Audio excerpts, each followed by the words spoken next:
So will Elon Musk buy Twitter? I think that's a big question that everyone's thinking about, and it's today he tweeted and he says, buying Twitter to accelerate creating X, the everything app. So who knows what the everything app is, but it's interesting. I mean, you know, a few months ago he signed the contract to say that he was going to buy it, and then the market changed sort of soon after that, and it looked like he was pulling out of the deal. It's now sort of since, you know, going through a court process, and the legal process starts in about 2 weeks' time.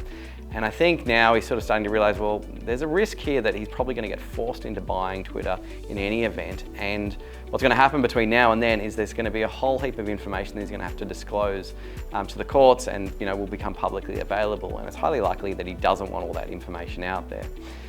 Even more recently, there's, you know, the SMS messages that that he's written to lots of people. He's had to hand those over to the court, and some very interesting things that have been written in those messages. I think the one thing in particular that I sort of really liked was that his disregard, I guess, for middle management and wanting to actually spend time with the engineers and speak to engineers who actually know what's actually going on inside of the business and were part of the building of the Twitter product. And I think that's really valuable, and, you know, learning from that, you know, in any business, I think speaking to engineers and software developers, particularly when you're building a software company, is super valuable.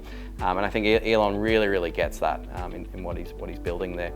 So, you know, I think that's, you know, he's going to get forced into probably having to buy the business. So now he's decided, well, let's just actually make this happen without having to go through the expensive court process, but also the very public information that's going to get disclosed.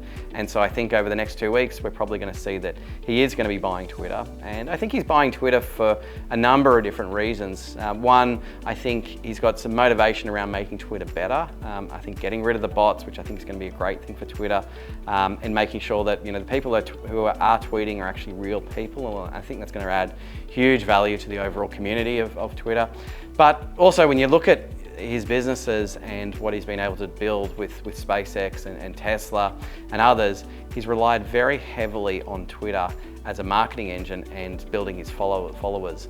And so he doesn't want to have where that's going to be able to be turned off on him. That's a really valuable piece of marketing that he's got, and really valuable in building all of his businesses.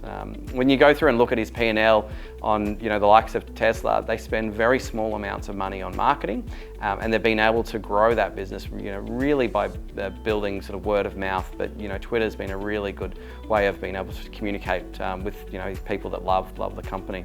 So I think it's highly likely. I think in a few weeks' time, it's highly likely this deal will go ahead. I think the deal will actually go ahead quite quickly. They've already negotiated on a lot of the legal terms. He's already sold down a number of his Tesla shares to fund the acquisition, and he's also got a number of his other sort of close network of, you know, high net worths and other people that are looking to participate in the capital that's going to be required to do this acquisition. So time will tell, but I would say less than 2 weeks we'll see this deal go ahead, and Elon Musk will own Twitter. So if you like this video, feel free to like it and subscribe to the channel.